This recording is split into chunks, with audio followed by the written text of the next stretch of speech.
आं महोदय।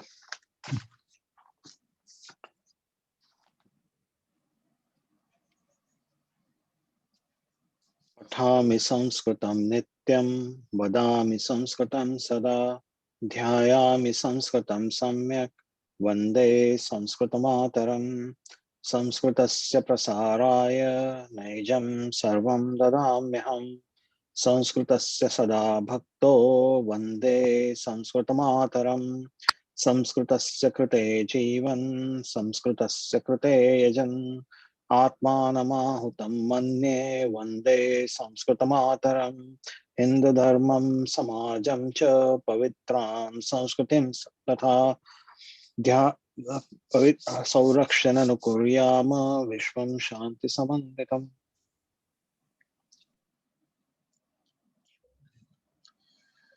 यदा अस्माकं कारकप्रकरणस्य अस्मिन् वर्गे सर्वेभ्यः स्वागतम्।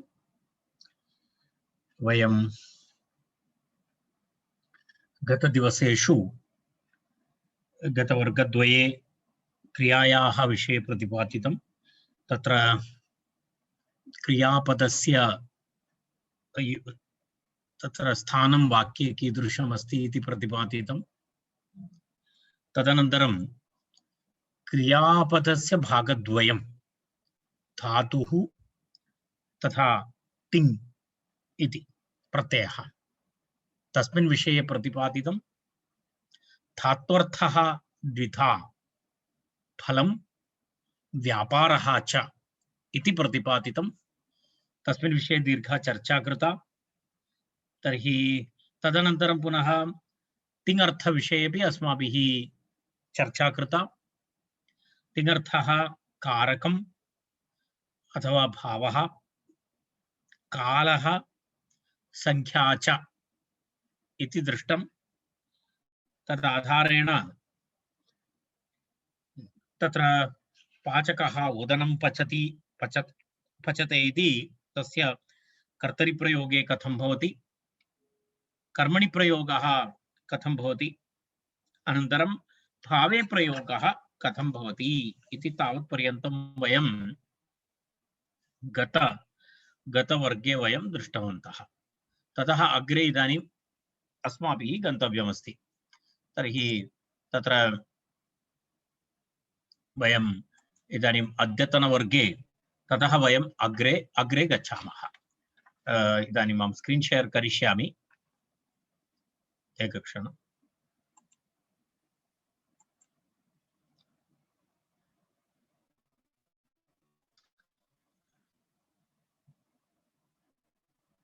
एतत् वाक्यत्रयं वयम् अन्तिमदिवसेषु वयं दृष्टवन्तः। गत अन्तिमवर्गे वयं दृष्टवन्तः। तत्र एतत् पाचकः ओदनं पचति अथवा पचते इति कारणं तत्तु किं वदामः उभयपदी अस्ति इति कृत्वा पाचकः ओदनं पचति इत्यपि प्रयोगः भवति, पाचकः ओदनं पचते इत्यपि प्रयोगः भवति। अयं कर्तरिप्रयोगः तत्र एवमस्ति। पच धातोः फलं व्यापारः, ति अथवा ते इति कर्ता, कालः कर्तरिप्रयोगः, तस्मात् कर्तारं बोधयति। तत्र कर्मणि प्रयोगः अस्ति चेत् कर्म बोधयति, भावे प्रयोगः अस्ति चेत् भावं बोधयति प्रत्ययद्वारा। तर्हि अत्र ति अथवा ते उभयमपि किं बोधयति, कर्तृकारकं बोधयति। तदपि अहम् उक्तवान्। अत्र ति अनन्तरं ते अथवा ते एतेन कर्तृकारकं बोधयति इति कृत्वा अत्र पुनः तत्र कर्तृशब्दे तत्र तृतीया विभक्ति नास्ति, तत्र तु प्रथमा विभक्ति अस्ति। कारणं कर्तृकारकं बोधयितुं तृतीया विभक्ति, कर्तृकरणयोः तृतीया इति नियमः। तद् वयम् अग्रे पठामः। कर्तृकरणयोः तृतीया इति अस्ति। तर्हि कर्तृकारकं सूचयितुं बोधयितुं तृतीया विभक्ति भवति, परन्तु अत्र कर्तृकारकं बोधयितुं तृतीया विभक्ति नास्ति। अत्र पाचकः इति प्रथमा विभक्ति अस्ति। तर्हि तस्य कारणम् एतदस्ति, ति अथवा ते इति प्रत्ययद्वारा कर्तृकारकं बोधितमस्ति। अर्थात् अयं प्रयोगः कर्तरिप्रयोगः इति ऑलरेडी बोधितः। तर्हि एकस्य प्रयोगे कृते सति पुनः प्रयोगस्य आवश्यकता नास्ति। तेन कारणेन यदि एकवारं कर्तृकारकं ति अथवा ते इति प्रत्ययद्वारा यदि भवति तर्हि पुनः कर्तृकारकं तत्र बोधयितुं पुनः तृतीया विभक्तेः आवश्यकता नास्ति। उक्तानाम् अप्रयोगः इति नियमः। उक्तानाम् अप्रयोगः एकवारम् उक्तं तर्हि पुनः पुनः वक्तव्यं नास्ति। कर्तृकारकमस्ति अत्र कर्तरि प्रयोगः एषः अत्र कर्तृकारकं ति अथवा ते इत्यनेन उक्तं चेत् पुनः तृतीया विभक्तेः आवश्यकता नास्ति। तस्मात् तत्र प्रथमा विभक्ति भवति। प्रातिपदिकार्थ लिंग परिमाण वचन मात्रे प्रथमा इति अस्ति। तदग्रे पश्यामः। तदनन्तरं वयम् अत्र गच्छामः कर्मणि। एतत् वस्तुतः गतदिवसस्य वर्गस्य पुनस्मारणमस्ति। ततः अस्माभिः अग्रे गन्तव्यम्। पाचकेन तण्डुलः पच्यते इति अस्ति। तर्हि अत्र पश्यतु, अत्र कथमस्ति? पच धातोः अर्थः समानः, फलं व्यापारः इति।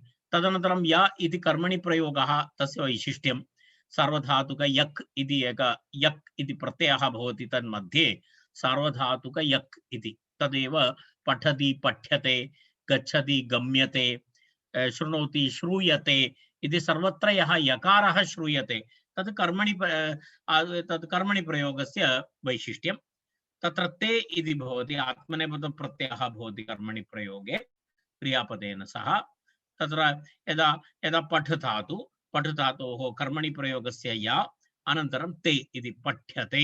यदि गमधातु भवति, या भवति, ते भवति, गम्यते इति सामान्यतः भवन्तः जानन्ति। एतत् विषये प्राथमिकः विषयः। अत्र पश्यतु, अत्र ते इति अस्ति, पच्यते इति अस्ति। अयं ते इति प्रयोगः कर्मणि प्रयोगः इत्यनेन ते इत्यनेन कर्म बोधितः। अत्र कर्म बोधितः, कर्मणि प्रयोगः कर्म बोधितः। तर्हि कर्म बोधितः इति कृत्वा पुनः अत्र कर्मवाचकः अस्ति तण्डुलः। अत्र कर्म अस्ति तण्डुलः, परन्तु तण्डुलः इत्यस्मात् द्वितीया विभक्ति नास्ति। पूर्वतनप्रयोगे पश्यतु, पूर्वतनप्रयोगे कर्म दर्शयितुं द्वितीया विभक्ति अस्ति। तत्र कर्तारं दर्शयितुं प्रथमा विभक्ति। अत्र वयम् आगच्छामः, अत्र तु कर्म दर्शयितुं विभक्ति नास्ति, अनन्तरं कर्तृकारकं दर्शयितुं तृतीया विभक्ति अस्ति। तर्हि एतस्य कारणं किमस्ति? अत्र पच्यते इति कर्मणि प्रयोगः, पच्यते इति कर्मणि प्रयोगः, कर्म बोधितः। तर्हि पुनः कर्म बोधयितुं कस्य आवश्यकता नास्ति? द्वितीया विभक्तेः आवश्यकता नास्ति इति एतयोः मध्ये भेदः। कर्मणि प्रयोगः अनन्तरं कर्तरि प्रयोगः। तत्र पाचकेन इति पश्यतु, पाचकेन इत्यत्र तृतीया विभक्ति अस्ति। कर्तृकरणयोः तृतीया। अत्र कर्तृकारकं दर्शयितुं तृतीया विभक्ति, कर्मकारकं न दर्शयति। किमर्थं? कर्मकारकं तु ऑलरेडी पच्यते इति तत्र ते इति प्रत्ययेन सह सूचितः अस्ति। तेन कारणेन पुनः विशेषतः तत्र विभक्ति आवश्यकता नास्ति। तस्मात् केवलं प्रथमा विभक्ति भवति इति एतद्द्वयम्। एतदपि अस्माभिः अत्र अस्माकम् अधिकचर्चा करणीया नास्ति, भूयते इति तत्तु भावार्थः। एवमेवं कृत्वा वयम् एतद् दृष्टवन्तः कारकाणि इति। तत्र एतस्य एकं लघुविवरणं, क्रियान्वयी कारकम् इत्युक्तं। एतत् सर्वदा मनसि स्थापयन्तु। क्रियान्वयी कारकम् इति अस्माभिः सर्वदा मनसि स्थापनीयं। कारकलक्षणम् एतदस्ति, क्रियान्वयी कारकम्। तच्च कारकं षोडा, षट्प्रकारकाणि भवन्ति षोडा इति। तत्र पुनः तथा हि किं भवति? कर्ता कर्म च करणं सम्प्रदानं तथैव च अपादानाधिकरणम् इत्याहु कारकाणि षड् इति। षड् कारकाणि एतदपि वयं गतदिवसे दृष्टवन्तः। इदानीम् एकैकस्य कारकस्य ईषन्मात्रेण अस्माभिः विवरणं करणीयमस्ति। कारणं तदेव वयं किञ्चित् एकैककारकं स्वीकृत्य वयं चर्चां कुर्मः इतः अग्रे। तर्हि तत्र प्रथमम् अस्ति कर्ता, कर्तृकारकं। तत्र प्रथमकारकं कर्तृकारकमिति। कारणं कारकेषु यदा क्रियानिर्वर्तनं कर्तुः कार्यं, क्रिया केन निर्वर्तयति? कर्ता भवति तत्। तेन कारणेन कर्तृकारकमिति अत्यन्तं मुख्यं। तद् वयं पूर्वमेव दृष्टवन्तः। किमस्ति? कर्तृकारकं क्रियापदेन सह साक्षात् सम्बन्धः, अन्येषां कारकाणां क्रियापदेन सह परम्परया सम्बन्धः। एतद् अहं प्रथमवर्गे उक्तवान् आसम्। भवन्तः पुनरेकवारं स्मरन्तु कथं कर्तृकारकस्य क्रियया सह साक्षात् सम्बन्धः, अन्येषां तु परम्परया सम्बन्धः। तत्र तदर्थं नियमः अस्ति स्वतन्त्रः कर्ता इति। कर्तृलक्षणमस्ति स्वतन्त्रः कर्ता। स्वतन्त्रः कर्ता इति कर्तृलक्षणं, कर्तृसूत्रं, कर्तृविधायकं सूत्रमस्ति स्वतन्त्रः कर्ता इति। तत्र अष्टाध्यायी ग्रन्थः, तत्र उक्त सूत्रमस्ति स्वतन्त्रः कर्ता इति। कर्तृकारकं नाम किम् इति प्रतिपादयति स्वतन्त्रः कर्ता इति सूत्रद्वारा। यदा वयम् अत्र गच्छामः वैयाकरणसिद्धान्तकौमुदीं प्रति, तत्रापि एतत् सूत्रम् अस्ति। स्वतन्त्रः कर्ता इति एतत् सूत्रं पश्यतु। एतत् सूत्रम् एकवारं केवलं भवतां परिचयाय अष्टाध्यायी ग्रन्थे प्रथमाध्यायस्य चतुर्थपादस्य 54तमं सूत्रं स्वतन्त्रः कर्ता इति। तत्र पदद्वयमस्ति, स्वतन्त्रः इत्यपि अस्ति, कर्ता इत्यपि अस्ति। स्वतन्त्रः नाम प्रधानभूतः इत्यर्थः। स्वतन्त्रः नाम स्वातन्त्र्यं नाम किमस्ति? स्वातन्त्र्येण इति प्राधान्येन इत्यर्थः।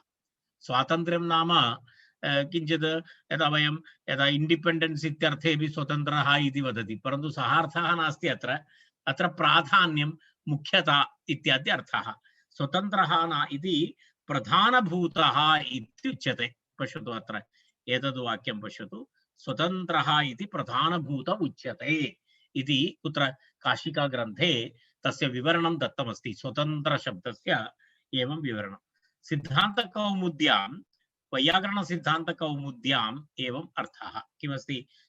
क्रियायां स्वातन्त्र्येण विवक्षितः अर्थः कर्ता स्यात् इति तस्य अर्थः।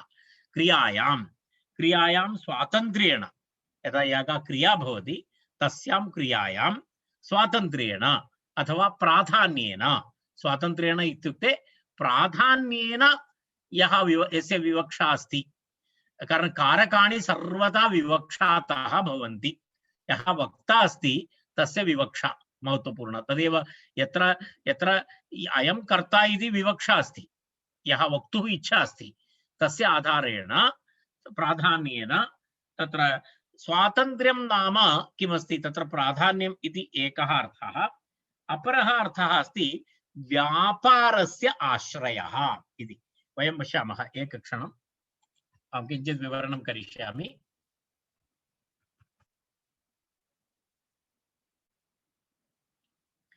यदा वयं धातोः अर्थः किं किम् अस्ति इति उक्तं, वयम् एकवारं स्मरामः। धातोः कः अर्थः?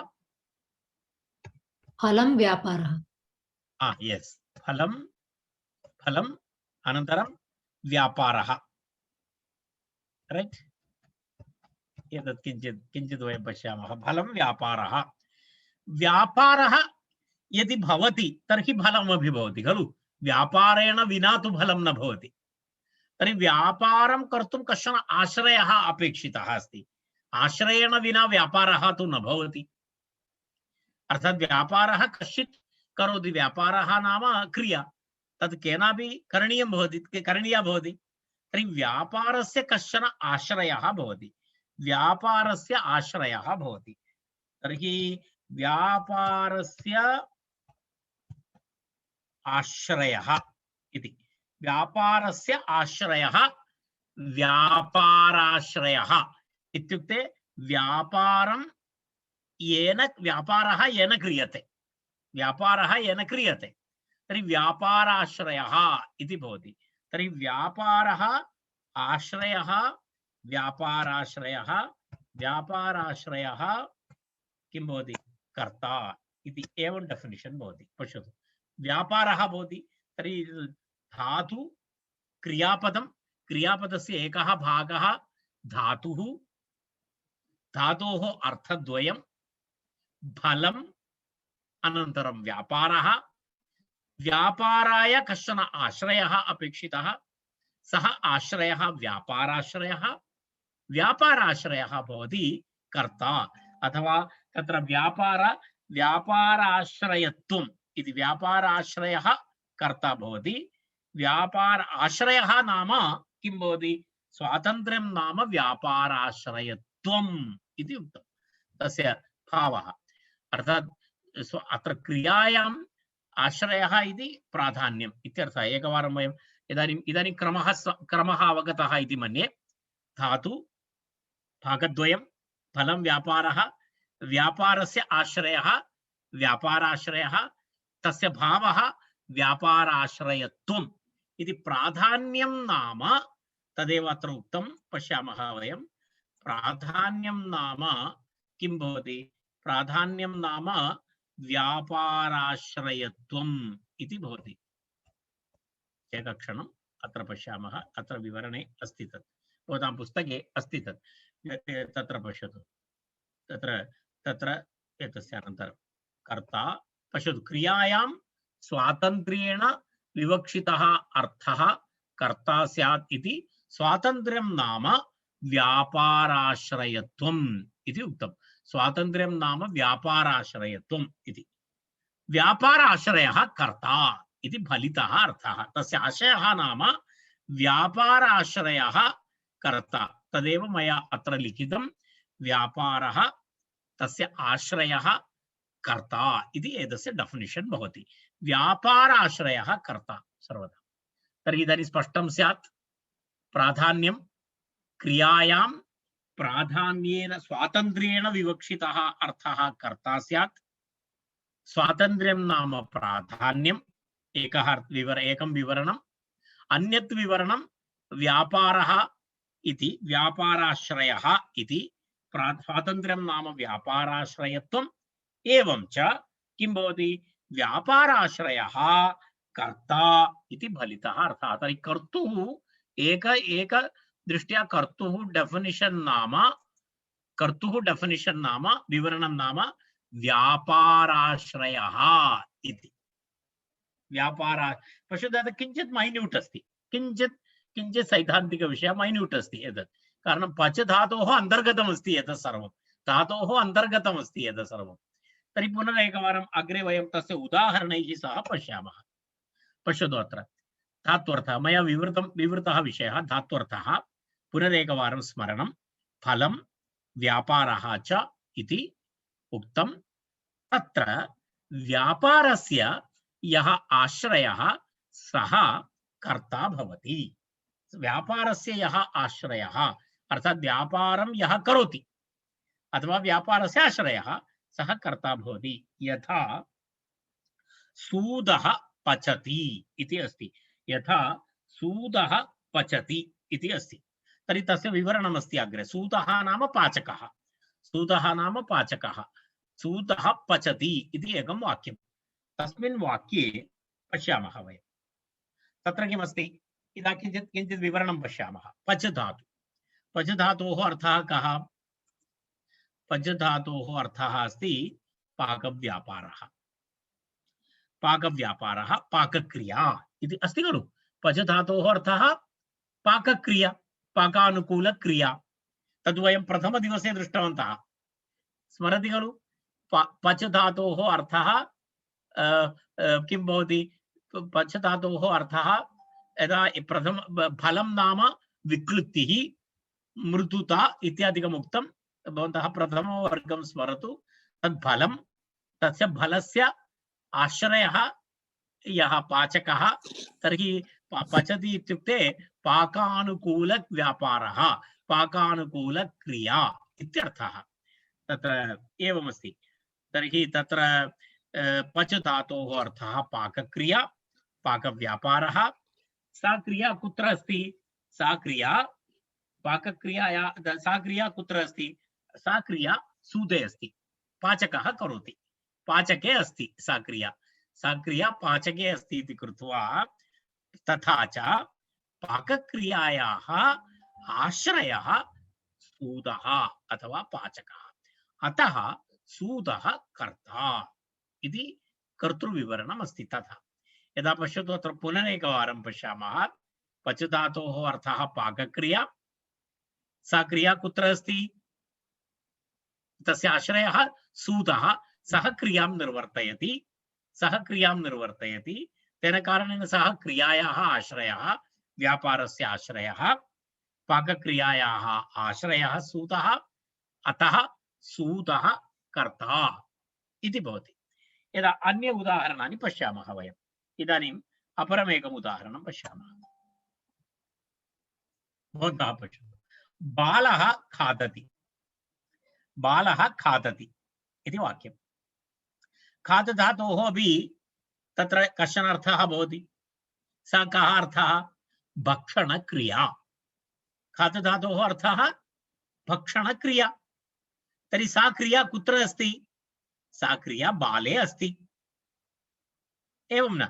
सा क्रिया बाले अस्ति, तस्मात् किं भवति? सा क्रिया बाले अस्ति इति कृत्वा क्रियायाः आश्रयः बालः, अतः बालः कर्ता। क्रियाश्रयः व्यापाराश्रयः कर्ता। अग्रे पश्यतु, वटुः लिखति, लिखधातु, क्रिया स्पष्टा। का क्रिया? लेखनक्रिया इति अस्ति। सा क्रिया कुत्र अस्ति? वटौ अस्ति। वटुः नाम ब्रह्मचारी, सा क्रिया वटौ अस्ति। तर्हि लेखनक्रियायाः आश्रयः वटुः, अतः वटुः कर्ता। एवं वयं कस्यापि वाक्यस्य एवं कर्तुं शक्नुमः। यदा उदाहरणाय इदानीम् अहं वदामि, रामः पठति इति चिन्तयतु। तर्हि किं भवति? अत्र पठधातोः अर्थः का? पठनक्रिया। क्रिया कुत्र अस्ति? बाले अस्ति। तर्हि पठनक्रियायाः आश्रयः रामः, अतः रामः कर्ता। एवम् अस्माभिः अनेकानां वाक्यानामपि एवं वयं कर्तुं शक्नुमः। इतोपि एकं वाक्यम् अत्र अस्ति, पश्यतु, सूर्यः प्रकाशते। अत्यन्त सरलतया प्रतिपाद्यते अत्र, सूर्यः प्रकाशते। तर्हि अत्र धात्वर्थः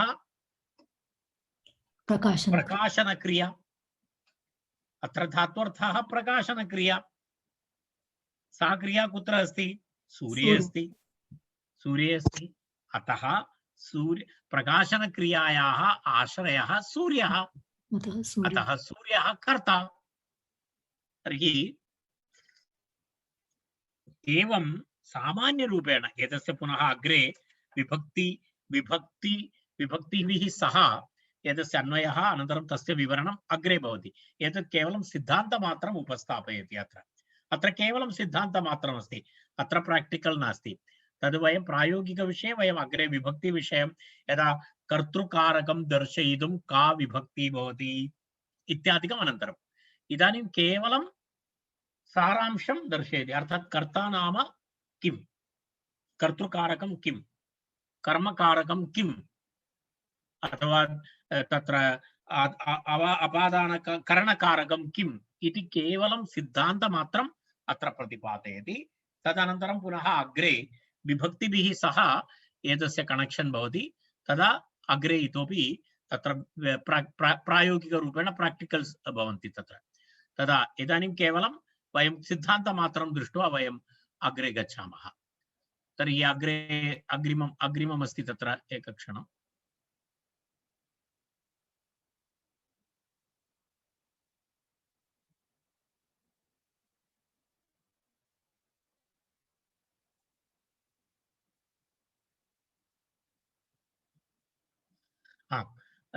अग्रिमम् उदाहरणम्, इदानीम् अग्रिमं कारकम् अस्ति कर्मकारकम् इति।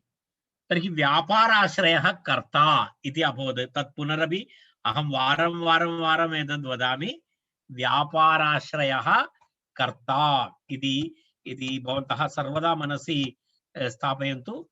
तद् इतोपि बहुत्र अस्माभिः एतस्य चर्चा करणीया अस्ति। तस्मात् एतद् वाक्यं सर्वदा मनसि भवेत्। व्यापाराश्रयः कर्ता। इदानीम् अस्माकम् एतदपि अस्ति, इदानीं फलम् इत्यपि अस्ति। पश्यामः तत्र एतस्यापि आश्रयः अपेक्षितः, एतस्यापि आश्रयः अपेक्षितः। तस्मात् वयं तत्र गच्छामः। इदानीम् एतदत्र एवं तिष्ठतु। फलं तस्य आश्रयः। इदानीं तस्मिन् विषये वयम् आगच्छामः। वयम् इदानीम् अत्रैव पुनः गच्छामः। कर्म। कर्म इति कर्म एकं कारकमस्ति। कर्मकारकं कर्मकारकविषये बहूनि सूत्राणि अष्टाध्यायी ग्रन्थे सन्ति। एकं सूत्रम् इति नास्ति। यदा कर्तृकारकस्य कृते एकमेव सूत्रमस्ति, स्वतन्त्रः कर्ता इति। परन्तु कर्मकारकम् एकं सूत्रं नास्ति। परन्तु अत्र प्राथमिकस्तरे वयम् अत्र एकं सूत्रमेव स्वीकुर्मः। तदनन्तरम् अन्यानि सूत्राणि अत्र न चर्चितानि सन्ति। तद् किञ्चित् विशेषनियमाः। अयं सामान्यनियमः। कर्तुः ईप्सिततमं कर्म इति तत्र एवम् अस्ति। कर्तुः ईप्सिततमं कर्म इति तत्र वयं पश्यामः। कर्तुः क्रियया आप्तुम् इष्टतमं कारकं कर्मसप्तम्यं स्यात् इति सूत्रार्थः। तद् किञ्चित् तत्रैव स्थापयतु। वयम् अनन्तरं वाक्यं पठामः। तदनन्तरं पुनः तत्र गच्छामः। तत्र पश्यतु, तत्र वाक्ये लिखितमस्ति कर्ता। यदा उदाहरणम् एकं वाक्यं वयं स्वीकुर्मः। तत्र अस्ति सूदः तण्डुलं पचति इति एकं वाक्यं। सूदः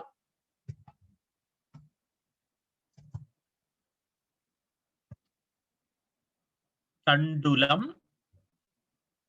किं करोति? पचति इति वाक्यं। सूदः तण्डुलं पचति इति एकं वाक्यं। तत् वाक्यम् उदाहरणरूपेण अत्र दत्तमस्ति। इदानीम् अस्मिन् वाक्ये वयं पश्यामः। तत्र एवमस्ति, कर्ता किं करोति? काञ्चित् क्रियां निर्वर्तयति। यदि पचति वा भवतु, पठति वा भवतु, गच्छति वा भवतु, लिखति वा भवतु, कापि क्रिया कर्ता किं करोति? कर्ता काञ्चित् क्रियां निर्वर्तयति। स्वाभाविकं यदि क्रिया भवति चेत् तस्य फलं तु भवत्येव। क्रिया भवति चेत् तस्य फलं भवति। फलेन विना तु क्रिया न भवति, निश्चयेन तद् भवति। तस्मात् तया क्रियया किञ्चित् फलं जायते। तच्च फलं यत्र सम्बध्यते, यत्र सम्बद्धं तच्च फलं यत्र सम्बद्धं भवतु इति इच्छति तत् कर्मसंज्ञा। तच्च फलं कुत्र सम्बद्धं भवतु इति इच्छति तत् कर्मसंज्ञा प्राप्नोति इति। तदेव कर्तुः क्रियया, कर्ता अस्ति तस्य क्रियया इति। तदेव कर्ता काञ्चित् क्रियां निर्वर्तयति इति पूर्वं वाक्यम्। इत्युक्ते कर्तुः क्रियया, यः कर्ता तस्य क्रियया आप्तुम् इष्टतमं कारकं कर्मसंज्ञं स्यात् इति। कुत्र सम्बद्धं भवतु इति इच्छति। कर्ता स्वक्रियया किञ्चित् फलम् उत्पन्नं भवति। तद् फलं यत्र सम्बद्धम् इच्छति तत् कर्मसंज्ञं स्यात्। अर्थात् एवमस्ति। तत्र पुनरपि किञ्चित् इतोपि विवरणमस्ति, तदपि पश्यतु। कर्ता स्वक्रिया इत्युक्ते स्वक्रियाजन्यफलेन क्रियया किञ्चित् फलं जन्यं भवति। तेन फलेन तत्र सम्बद्धुम् इष्यमाणं कारकं कर्मसंज्ञं स्यात् इति फलितः अर्थः इति उक्तम्। तत्र किञ्चित् विवरणं, किञ्चित् शास्त्रीयं विवरणम् अस्ति तत्र। तथा च कर्ता स्वक्रियाजन्यम् अथवा प्रयोज्य इति, प्रयोज्यजन्यफलं यत्र सम्बद्धं भवति इति इच्छति तद् वस्तुतः फलितः अर्थः। एतेन उदाहरणेन वयं सम्यक् इतोपि विवरणं कुर्मः। उदाहरणेन वयं सिद्धान्तं पश्यामः। सूदः तण्डुलं पचति। अत्र इतोपि एकं पदम् अधिकम् अभवत्। पूर्वं सूदः पचति इति वयं दृष्टवन्तः। अस्मिन् उदाहरणे किमस्ति? सूदः तण्डुलं पचति इति अस्ति।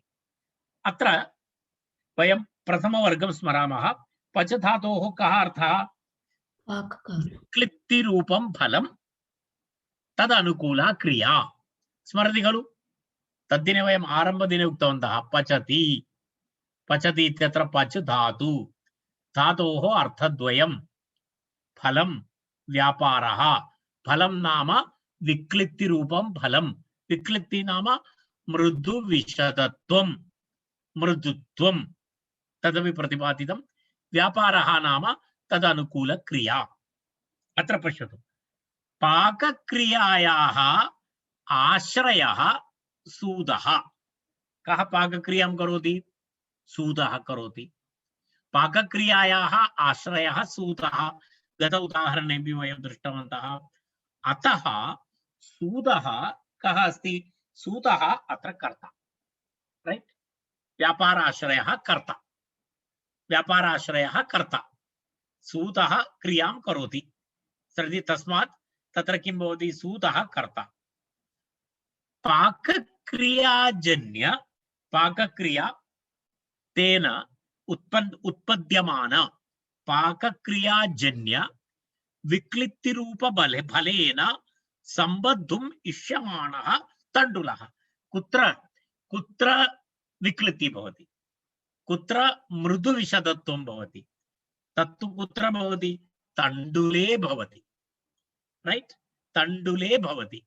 तण्डुले भवति इति सम्बन्धः तण्डुलेन सह। क्रियाजन्य फलं विक्लित्ति, तस्य विक्लुप्तेः सम्बन्धः तण्डुलेन सह इष्यमाणं तदस्ति। तेन कारणेन तण्डुलम् अत्र कर्म भवति। तण्डुलम् अत्र कर्म भवति। विक्लित्तिरूपः विकारः। विक्लित्तिरूपं फलं कुत्र भवितुम् इच्छति? तण्डुले भवितुम् इच्छति, राइट? यत्र भवितुम् इच्छति तत् कर्म, यत्र सम्बद्धं भवितुम् इच्छति तत् कर्म। यदि तण्डुलस्य स्थाने अन्यत् किमपि अस्ति, तत्र सूदः तण्डुलं पचति इत्यस्य स्थाने सूदः अन्यत् किमपि पचति चेत् तत्र भवति। तत्र विक्लित्तिरूप विकारः कुत्र भवति? तदेव स्वपाकक्रियया तण्डुले विक्लित्तिरूपः विकारः जायताम् इति इच्छया एव सूदः प्रवर्तते इति सामान्य भाषायां। कथमस्ति? स्वपाकक्रियया तण्डुले विक्लित्तिरूपः विकारः, विक्लित्तिरूपं फलं जायताम् इति इच्छया एव सूदः प्रवर्तते इति। तर्हि कः आशयः भवति? सूदः तदा प्रवर्तते इति आशयः। एतस्य आशयः नाम किमस्ति इदानीं? फलाश्रयः कर्म। फलाश्रयः कर्म। व्यापाराश्रयः कर्ता। व्यापाराश्रयः कर्ता, फलाश्रयः कर्म। एतत् पश्यन्तु। इदानीं वयं तदेव अहम् आदौ लिखित्वा स्थापितवान् आसम्। पश्यतु अत्र। इदानीं पश्यतु, अत्र पश्यतु। फलं तस्य कश्चन आश्रयः। तर्हि फलाश्रयः किं भवति? एवं भवति। फलाश्रयः कर्म। तर्हि अत्र वयम् आगच्छामः। तर्हि एतस्यापि उत्तरं प्राप्तम् अस्माभिः। फलाश्रयः कर्म इति भवति। फलाश्रयः कर्म इति एतद् वाक्यमपि अत्यन्तं महत्त्वपूर्णम्। एतत् पश्यतु। फलं कुत्र भवतु इति इच्छति स फलाश्रयः कर्म। व्यापाराश्रयः कर्ता इति।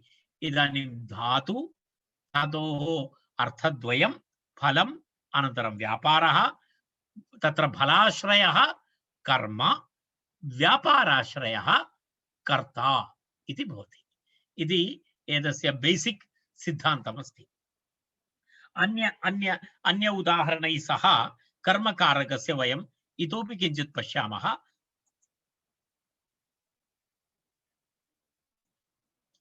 यथा वा पश्यतु अत्र एकं वाक्यं पश्यामः इतोपि किञ्चित् अपरं तत्र एकम् तत्र दत्तमस्ति बालः ग्रामं गच्छति इति उदाहरणं बालः ग्रामं गच्छति अत्र गम धातु अस्ति गम धातोः अर्थः संयोगरूपं फलं यदा यदा गम धातु एवमस्ति तत् किञ्चित् वक्तव्यं भवति तत्र एवमस्ति तत्र देशान्तर संयोगः इति गम धातोः अर्थः नाम देशान्तर संयोगः एकस्मात् प्रदेशात् निवृत्तिः एकस्मात् प्रदेशे संयोगः इति गमनस्य आशयः न गमनक्रियायाः अर्थः एवमस्ति एकस्मात् देशात् गत्वा अपरदेशसंयोगः इति गमधातोः अर्थः फलं नाम संयोगरूपं फलम् अर्थात् अन्य ग्रामसंयोगः इति तदनुकूलक्रिया च तर्हि तत्र अर्थद्वयं किमस्ति एकं तु संयोगरूपं फलं तदनुकूलक्रिया यदा वयं पूर्व उदाहरणे वयम् एवं दृष्टवन्तः न कीदृशं तत्र पाका विक्लित्तिरूप विक्लित्तिफल इति विषये वयं दृष्टवन्तः पाकानुकूलक्रिया इति तद्वदत्र संयोगरूपं फलं तदनुकूलक्रिया तर्हि अत्र गमनक्रियायाः आश्रयः कः गमनक्रियायाः आश्रयः बालः राइट यदा तत्र पाकक्रियायाः आश्रयः सूदः आसीत् अत्र गमनक्रिया अस्ति तदनुकूलव्यापारः गमनक्रिया अस्ति गमनक्रियायाः आश्रयः बालः अतः अस्मिन् वाक्ये बालः कर्ता नेक्स्ट पुनः किमस्ति अग्रिमं किमस्ति तत्र अतः कर्तुः बालस्य गमनक्रियाजन्यं माने उत्पद्यमानम् इत्यर्थः गमनक्रियया उत्पद्यमान फलं किं फलं संयोगरूपं फलं कर्ता बालस्य व्यापारः गमनक्रियया यद् फलं किं फलं संयोगरूपं फलं तेन फलेन सम्बद्धुम् इष्यमाणः ग्रामः कुत्र संयोगः भवति ग्रामे संयोगः भवति ग्रामेण सह संयोगः भवति तर्हि सम्बद्धुम् इष्यमाणः ग्रामः अतः ग्रामः कर्म भवति तत्र गमनम् इत्यस्य विवरणं दत्तमस्ति पश्यतु गमनं नाम किम् गमनं नाम पूर्वदेशस्य त्यागः उत्तरदेशस्य प्राप्तिः इति अस्ति खलु गमनम् अहं गच्छामि इत्युक्ते कः अर्थः आशयः कः अहम् इदानीं यत्र अस्मि तस्य देशस्य त्यागः अपरस्य देशस्य प्राप्तिः इत्यर्थः तद्वत् अत्रापि बालः स्वगमनेन किं करोति ग्रामे स्वसंयोगः भवतु इति इच्छति अपरस्मिन् ग्रामे एकस्मात् प्रदेशात् अपरं प्रदेशं गच्छति ग्रामं गच्छति इत्युक्ते बालः स्वगमनेन स्वसंयोगः ग्रामे भवतु इति इच्छति तस्मात् फलाश्रयः अत्र ग्रामः फलाश्रयः अत्र कर्म ग्राम कर्म भवति तत्र किमर्थं द्वितीया विभक्ति भवति तदनन्तरं पश्यामः नेक्स्ट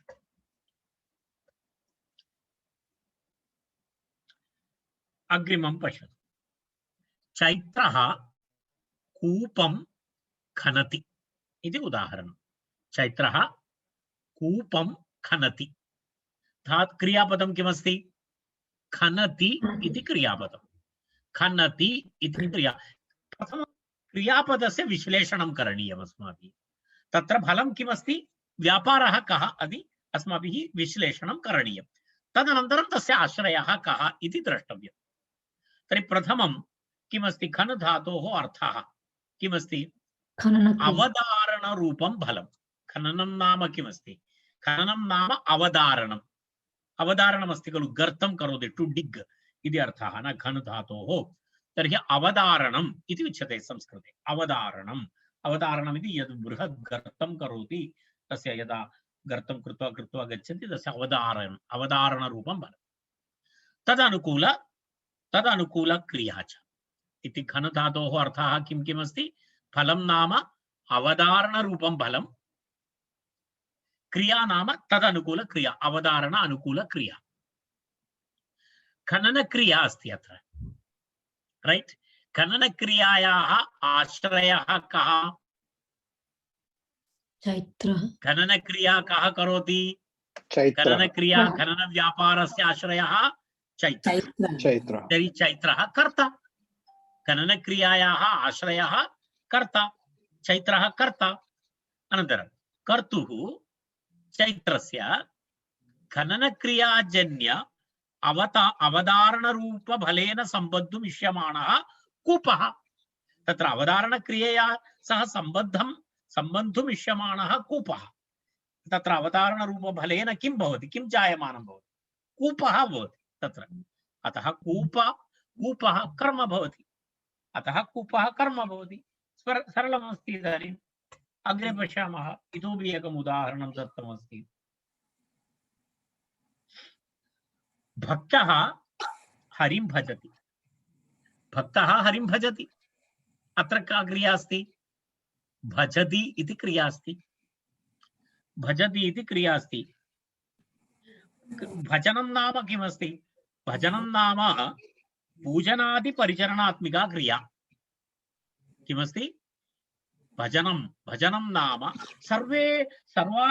सर्वेषामपि क्रियापदानाम् एवं विवरणमस्ति। सर्वेषां केवलं क्रियापदं वयम् उच्चारयामः तर्हि अस्माकम् अयम् अर्थबोधः भवति। तर्हि भजनं नाम पूजनादिपरिचरणात्मिका क्रिया इति अवगच्छतु।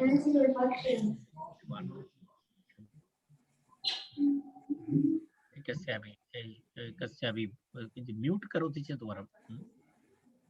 क्षम्यतां महोदय, श्रीरामः अस्मि, अहमस्मि, कृपया मां को होस्ट् करोतु। भवान् को होस्ट् अस्ति, अहं जानामि भवान्। अस्तु अस्तु। किञ्चित् पश्यतु। एतत् बहु सीरियस् विषयः। यदि कोऽपि मध्ये वदति चेत् कष्टं भवति। कृतम् इदानीं। भज धातोः अर्थः किमस्ति? भज धातोः अर्थः तुष्टि। तुष्टिरूपं फलं। फलं नाम तुष्टि अस्ति, आनन्दः, तुष्टि इति भवति। तदनुकूलक्रिया च। भजनं नाम यदा हरिं भजति इत्युक्ते किमस्ति? हरितुष्टिः फलं न। यदा शिवभजनं करोति, हरिभजनं करोति, भजनस्य फलं किमस्ति? तुष्टि। कुत्र तुष्टि? भगवतः तुष्टिः, हरेः तुष्टिः तत्र फलं। तुष्टिरूपं फलं, तदनुकूलं व्यापारः। इदानीं पश्यतु, भजनक्रियायाः आश्रयः कः? भजनक्रियायाः आश्रयः भक्तः। भक्तः भजनक्रियां करोति। अतः भक्ता कर्ता। कर्तुः भजनक्रियाजन्य तुष्टिरूपे फलेन सम्बन्धुम् इष्यमाणः हरिः। हरिः तत्र कर्म, तस्मात् हरिः अत्र कर्म भवति। कारण तुष्टि कस्मिन् भवति? तुष्टि हरौ भवति। हरेः तुष्टिः अत्र विषयः। हरेः तुष्टिः अत्र विषयः फलं। तर्हि तद् हरौ इति। तर्हि हरिः अत्र कर्म भवति। तत्र पश्यतु, भजनं नाम पूजनादिपरिचरणात्मिका क्रिया। परिचरणात्मिकां क्रियां भक्तः करोति। परिचरणात्मिकां क्रियां भक्तः करोति। अनन्तरं तत्र किं भवति? तया परिचरणक्रियया हरौ तुष्टिः भवति। एवं वाक्यार्थबोधः एवं भवति। एतस्य शाब्दबोधः इत्युच्यते। अर्थात् एकवाक्य उच्चारणेन तस्य कीदृशः अर्थः भवति इति विवरणम् अत्र करोति। तर्हि भज धातु भजनं नाम पूजनादि परिचरणात्मिका क्रिया। परिचरणात्मिकां क्रियां भक्तः करोति। तया परिचरणात्मिकया क्रियया कस्य भवति अतुष्टिः? हरौ तुष्टिः भवति। तर्हि भक्तः भजनक्रियया हरौ तुष्टिरूपं फलं भवतु इति इच्छया खलु प्रवर्तते इति तत्र एवमस्ति। तर्हि एवं तस्य आशयः। इदानीं महत्त्वपूर्णं किञ्चित् चिन्तनीयमस्ति अस्माभिः। एतद् इदानीं भवन्तः क्लियर् ज्ञातवन्तः। इदानीं वयम् अत्र गच्छामः। किञ्चित् पुनरपि अत्र यदा यदा तत्र अस्ति किमस्ति धातुः तस्य अर्थद्वयं किमस्ति फलं वारं वारम् अहं बुद्ध्या वदामि एतद् बहु आवश्यकमस्ति। व्यापारः किमस्ति व्यापारः, रैट्? व्यापारः एतद् अत्यन्त स्मर्तव्यः विषयः। व्यापारस्य क्रिया इत्यपि उच्यते। व्यापारस्य अपरः नाम क्रिया इत्यपि उच्यते। तदा व्यापारः इत्येव वक्तव्यम् इति नास्ति। तथा नियमः नास्ति। क्रिया इत्यपि वयम् एतं वक्तुं शक्नुमः। परन्तु क्रिया इति अहं बुद्ध्या न वदामि, कारणं क्रिया इति अस्माकं क्रियापदम् इति प्रसिद्ध एतदस्ति। तेन कारणेन क्रिया इति अहं न वदामि। तस्मादेव व्यापारः इति शब्दस्य प्रयोगं करोमि। क्रिया इति वदति चेत् भवतां पचति इति क्रिया, पठति इति क्रिया। क्रिया इति शब्दस्य किञ्चित् भिन्नः अर्थः भवति। तस्मात् व्यापारः इति अर्थम् अहम् अत्र स्वीकृतवान्। पश्यतु, इदानीं वयं जानीमः धातवः द्विप्रकारकाः सन्ति। सकर्मकधातवः, अकर्मकधातवः। भवन्तः जानन्ति तत्। सकर्मकः धातवः, अकर्मकः धातवः इति द्विधा भवति। केचन धातवः तत्र एवं प्रयोगानुसारं सन्दर्भानुसारं तत्र कुत्रचित् सकर्मकः भवति, अकर्मके भवति। सन्ति तादृशाः। तस्मिन् विषये अनन्तरं वदामि। तत्र पश्यतु, सकर्मकधातूनां प्रयोगे कथं भवति इत्युक्ते तत्र इदानीं पश्यामः। एतत् पश्यतु, अत्र पचति इति सकर्मकधातुः। अत्र पचति इति धातुः अस्ति। पचति इति धातुः अस्ति। कीदृशः धातुः भवति? सकर्मकधातुः अस्ति। सकर्मकः धातुः अस्ति। तस्य महत्त्वं वैशिष्ट्यं नाम अत्र धातुः कः अस्ति? पचति इति क्रियायां पच धातुः अस्ति, रैट्? पच धातोः फलाश्रयः अत्र कः अस्ति? तण्डुलं। गुड्। भवन्तः तत् पच धातोः व्यापाराश्रयः कुत्र कः भवति? सूदः इति भवति। तर्हि अत्र वैशिष्ट्यं नाम पच धातोः फलम् एकत्र भवति, पच धातोः व्यापारः अन्यत्र भवति। व्यापाराश्रयः कः? सूदः। फलाश्रयः कः? तण्डुलम्। इत्युक्ते तत्र व्यापाराश्रयः भिन्नः, फलाश्रयः भिन्नः, रैट्? स्पष्टम् अभवत् खलु? अत्र व्यापाराश्रयः सूदः अस्ति, फलाश्रयः तण्डुलम् अस्ति। तर्हि द्वयोः मध्ये इत्युक्ते यदा प्रयुज्यते तदा फलम् एकत्र भवति, क्रिया अन्यत्र भवति। फलं यत्र भवति सः कर्म। फलं यत्र भवति सः कर्म। पच धातोः विक्लित्तिरूपं फलं तद् कुत्र भवति? तण्डुले भवति। सूदे तु न भवति। सूदस्य विक्लित्तिः न भवति। पाचकः पाकं करोति, पाचकः तण्डुलं पचति चेत् विक्लृति पाचके न भवति, तण्डुले भवति, तण्डुले भवति। तर्हि तण्डुलं तत्र किमस्ति, तत्र यत् फलं यत्र भवति सः कर्म, अतः एव फलाश्रयः कर्म इत्युच्यते। अतः फलाश्रयः कर्म इत्युच्यते। क्रिया यत्र भवति, यदा अत्र पज धातु तस्य क्रिया यत्र भवति सः तत्र किं भवति, क्रिया यत्र भवति सः कर्ता, अतः एव क्रियाश्रयः अथवा व्यापाराश्रयः कर्ता इति उच्यते। यथा सूदः तण्डुलं पचति, पच धातोः अर्थः विक्लित्तिरूपं फलं तदनुकूल क्रिया च। अहमितः पठन् अस्मि, एतदेव पठन् अस्मि, एतत् अत्र अस्ति, एतदेव वाक्यम्। इदानीम् एतत् भवतां पुस्तके अपि अस्ति, अनन्तरम् अत्रापि अस्ति, भवन्तः इतः अपि द्रष्टुं शक्नुवन्ति। पश्यतु, सर्वेषां धातूनाम् अर्थः फलं क्रिया च, धातवश्च सकर्मकाः अकर्मकश्चेति द्विधा।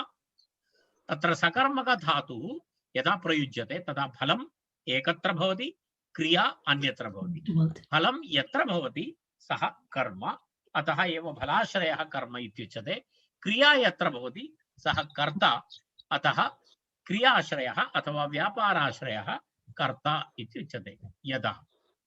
यथा सूतः तण्डुलं पचति, पच धातोः अर्थः विक्लित्तिरूपं फलं तदनुकूल क्रिया च।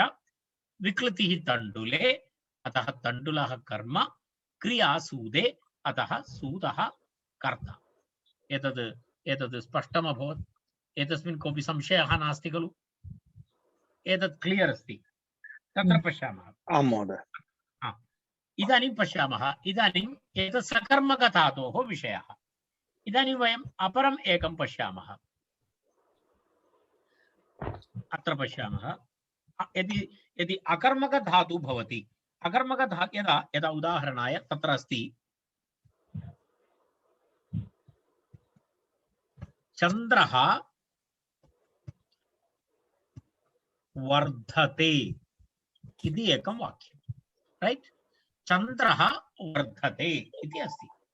इदानीं वर्धते इति धातोः वयं विश्लेषणं कुर्मः। वर्धते इति तस्य किं भवति? वर्धते इत्यस्य फलं किं भवति? चन्द्रः न फलं किं भवति? वर्धनम् अथवा वृद्धि, वर्धनम् अथवा किं वदामः? वृद्धि भवति, वृद्धिरूपं फलं, रैट्? एतद् भवन्तः इदानीम् एतस्मिन् विषये संशयः नास्ति खलु? वृद्धिरूपफलम्,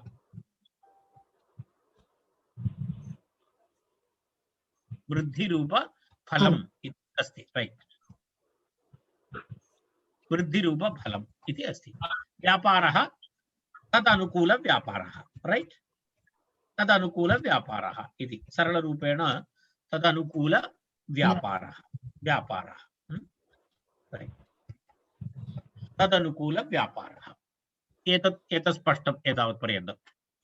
वाक्यं चन्द्रः वर्धते, फलमस्ति वृद्धिरूपं फलं, व्यापारः वृद्धिरूपफलानुकूलव्यापारः। यदा वयं कनेक्ट् कुर्मः, यदा तदनुकूलव्यापारः इत्यस्य कः अर्थः?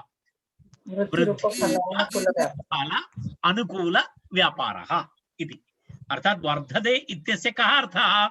वृद्धिरूपफलानुकूलव्यापारः इत्यर्थः। वर्धते इत्यस्य डेफिनिशन्, वर्धते इत्युक्ते फलं व्यापारः, फलं वृद्धिरूपं फलं, व्यापारः तदनुकूलव्यापारः, मिलित्वा कथं वाक्यं? वृद्धिरूपफलानुकूलव्यापारः इति वाक्यं। तर्हि तत्र पश्यामः इदानीं फलाश्रयः कः? अत्र चन्द्रः वर्धते, तर्हि वृद्धधातोः वृद्धिरूपं फलं तदनुकूलक्रिया। फलाश्रयः अत्र कः अस्ति? चन्द्रः। व्यापाराश्रयः कः अस्ति? चन्द्रः। अत्र कर्म नास्ति कारणं किमस्ति तत्र वृद्धिरूपफलम् अपि चन्द्रे अस्ति तस्य व्यापारः अपि कुत्र अस्ति चन्द्रे चन्द्रे चन्द्रे इत्युक्ते इत्युक्ते कः आशयः तत्र किं भवति तत्र इति फलं व्यापारः च एकत्र भवति पूर्व उदाहरणे फलाश्रयः तण्डुलं व्यापाराश्रयः सूदः भिन्नं भिन्नम् अस्ति यस्य धातोः प्रयोगे एवं फलाश्रयः भिन्नं भवति व्यापाराश्रयः भिन्नं भवति सः धातुः सकर्मकधातुः यस्य धातोः प्रयोगे फलाश्रयः व्यापाराश्रयः च एक एव भवति भिन्नं न भवति सः धातुः अकर्मकधातुः इति सकर्मक अकर्मक विभागः इति धातूनां सकर्मक अकर्मक विभागः एवं निश्चीयते यत्र फलाश्रयः भिन्नः भिन्नाधिकरणं भवति व्यापाराश्रयस्य भिन्नाधिकरणं भवति तत् सः धातुः सकर्मक धातुः यत्र फलाश्रयः फलाश्रयः अथवा फलाधिकरणमपि एकं व्यापाराधिकरणमपि एकं भवति सः धातुः अकर्मक धातुः इति धातूनां विभागद्वयं सकर्मक धातवः अकर्मक धातवः इति अद्यतनविषयः इतः परं तत्र अग्रिमविषयेषु वयम् अग्रिमसप्ताहे चर्चां कुर्मः केवलं भवताम् अस्मिन् सन्दर्भे यदा एतद् विधायकं सूत्रमस्ति कर्तुरीप्सिततमं कर्म इति तत्र वयं यदा सिद्धान्तकौमुद्यां पश्यामः तत्र एतत् सूत्रमस्ति किम् अस्ति कर्तुरीप्सिततमं कर्म इति सूत्रमस्ति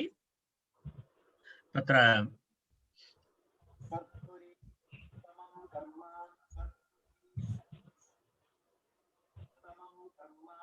कर्तुः क्रियया यदा आप्तुम् इष्टतमं तत्कारकं कर्मसंज्ञं भवति इति एतद् वाक्यं सर्वदा स्मरतु कर्तुः क्रियया आप्तुम् इष्टतमं कारकं कर्मसंज्ञं स्यात् इति सूत्रं 1449 इति अष्टाध्यायी सूत्रसंख्या एतत् सूत्रम् एतस्य बेसिक् सूत्रम् अर्थात् कर्मसंज्ञाविधायकं सूत्रं तर्हि अद्य वयं सूत्रद्वयं दृष्टवन्तः कर्तृसंज्ञाविधायकं सूत्रमस्ति कर्तृकारकविधायकं सूत्रमस्ति स्वतन्त्रः कर्ता कर्मसंज्ञा कर्मकारकविधायकं सूत्रमस्ति कर्तुरीप्सिततमं कर्म इति सूत्रम् इदानीं भवन्तः यदि अद्य उक्तविषये यदि कोऽपि संशयः अस्ति प्रष्टुमर्हन्ति महोदय एकः प्रश्नः अत्र आश्रयः इति पदस्य अर्थः कः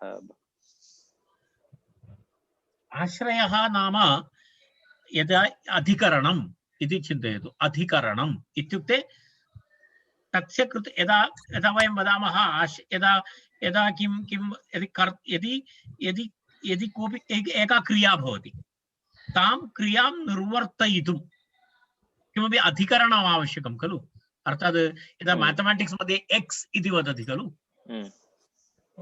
यदा गणितं वयं पठामः तत्र वयं एक्स् एक्स् एक्स् इति वदामः तदनन्तरम् एक्स् वाल्यू भवति तद्वत् अत्र आश्रयः इति अत्र एक्स् अस्ति तत्र एक्स् अस्ति व्यापार यदा सूतः तण्डुलं पचति तत्र व्यापार आश्रयः सः एक्स् अस्ति सूतः अस्तु आश्रयः इति आशयः तस्य तदेव विवरणं कर्तुम् अहं शक्नोमि अन्यत् अधिकरणम् इति अपरशब्दः अस्ति अधिकरणं तदपेक्षया भवन्तः सर्वे गणितं जानन्ति तेन कारणेन एक्स् इति उक्तवान् तर्हि तद् एक्स् वाल्यू परिवर्तनं भवति एकैकवाक्ये यदा सूतः तण्डुलं पचन्ति इत्यत्र एक्स् सूतः चैत्रः कूपं खनति इत्यत्र एक्स् चैत्रः आश्रयः फलाश्रयः फल एक्स् तर्हि फलाश्रयः इति तद् किं भवति कूपः इति भवति तदेव करणीयं भवति तदा तस्य धन्यवादः स्पष्टम् अभवत् खलु? आम् आम् आम्। आश्रयः इति आधारः, अधिकरणम् इत्यादि अर्थः तत्र। कारण अधिकरणम् इति बुद्ध्या न वदामि, कारणम् अधिकरणकारकम् इति वयम् अग्रे कारकं पठामः। तर्हि भवन्तः मां पृच्छेयुः तस्मिन्, ए महोदय तस्मिन् दिने भवान् अधिकरणम् इति उक्तवान्, इदानीं किमर्थमिति। सो अधिकरणम् इति डेफिनिशन् तावदेव। अग्रे अन्यः कोऽपि संशयः?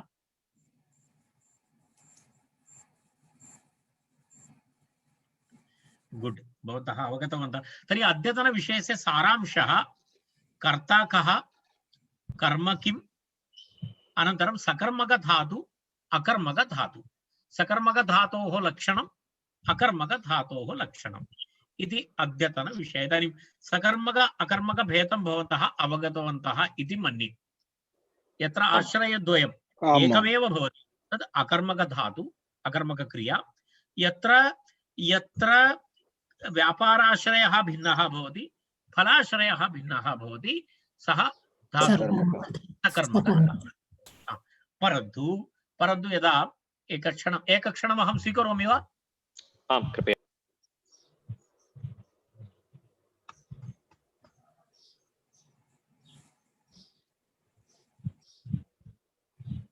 अत्र कुत्रचित् एकक्षणम् अहं किञ्चित् पुनरपि एकवारं अहं स्क्रीन् शेर् करिष्यामि। एकक्षणे समापयामि, चिन्ता न करणीया। यदा कुत्रचित्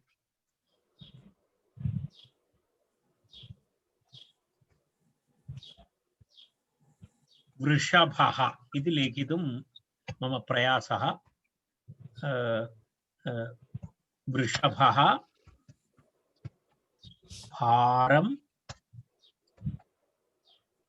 वहति इति एकं वाक्यं। नदी वहति इति एकं वाक्यं। पश्यतु, अत्र क्रिया एका एव अस्ति, वहति, परन्तु एकत्र सा सकर्मक अस्ति, अपरत्र अकर्मक अस्ति। अत्र भारं वहति इत्यत्र वहनरूपं फलं, तस्य आश्रयः भारः। वहनरूपक्रिया, तस्य आश्रयः व्यापाराश्रयः क्रिया। अत्र वहति इति सकर्मक अस्ति। नदी वहति इत्यत्र वहनरूपफलमपि नदी, फलाश्रयः अपि नदी, व्यापाराश्रयः अपि नदी अस्ति। तेन कुत्रचित् धातवः एवं प्रयोगानुसारं तस्य सकर्मकत्वमपि भवति, कुत्रचित् अकर्मकत्वमपि भवति। सर्वेषां भवति, केषाञ्चन धातूनां तथापि भवति। केचन धातवः सकर्मकाः एव भवन्ति, केचन धातवः अकर्मकाः एव भवन्ति। कुत्रचित् सन्दर्भानुसारं तस्य परिवर्तनं सर्वत्र न भवति, केषाञ्चन अपवादनियमाः सन्ति। अस्तु, तर्हि वयम् इदानीम् अत्र वयं तिष्ठामः। मङ्गलश्लोकं वदामि। सर्वे भवन्तु सुखिनः, सर्वे सन्तु निरामयाः, सर्वे भद्राणि पश्यन्तु, मा कश्चित् दुःखभाग् भवेत्। ॐ शान्ति शान्ति शान्तिः।